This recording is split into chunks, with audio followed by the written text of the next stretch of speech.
Alright, let's dive into this because it's a story that's got layers, politics, leadership, and a city still reeling from tragedy. Here's the deal. Seattle's police chief, Shon Barnes, has resigned, and Mayor Katie Wilson has named Deputy Chief Andre Sayles as the interim chief. But what makes this really interesting is the timing. This all comes just days after a mass shooting at the Bight of Seattle that left 3 dead and 4 injured. So, let's break this down and talk about why this matters, and what it really says about leadership in a crisis. First off, the resignation itself. Barnes wasn't just any chief. He was brought in to clean up after a scandal involving the previous chief. He had big goals: community policing, quicker response times, crime prevention. Personally, I think what's striking here is how quickly things unraveled. One thing that immediately stands out is the mayor's decision to ask for his resignation right now. I mean, Seattle is still grieving, still trying to process what happened. From my perspective, this feels like a political move in the middle of a crisis. What many people don't realize is that leadership changes during a tragedy can create more chaos than stability. And Seattle has already cycled through 4 police chiefs in 2.5 years. That's not just turnover, it's instability, and it raises a deeper question: who's really steering the ship here? Now, let's talk about the mayor's reasoning. Wilson cited real gaps in communication following the shooting, delayed press conferences, failure to use the emergency alert system, mixed messages. In my opinion, while accountability is important, this feels like a scapegoat situation. Yes, communication was a mess, but was that all on Barnes? What this really suggests is that there are systemic issues within the city's leadership, not just one person's failure.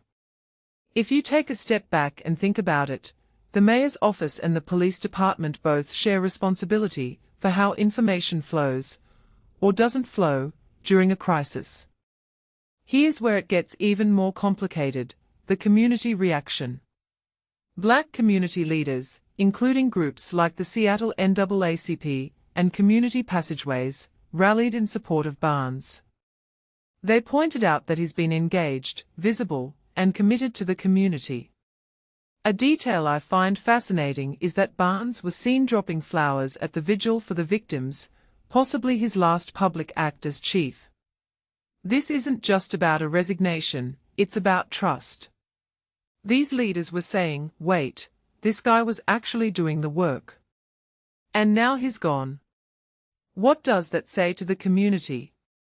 It's a tough look for the mayor, especially when she's talking about rebuilding trust and transparency. Then there's the police union's reaction. The Seattle Police Officers Guild called out the mayor for creating confusion, mixed messages, and chaos. Personally, I think this highlights a bigger issue: the tension between political leadership and law enforcement. The union statement basically said, focus on public safety, not political drama.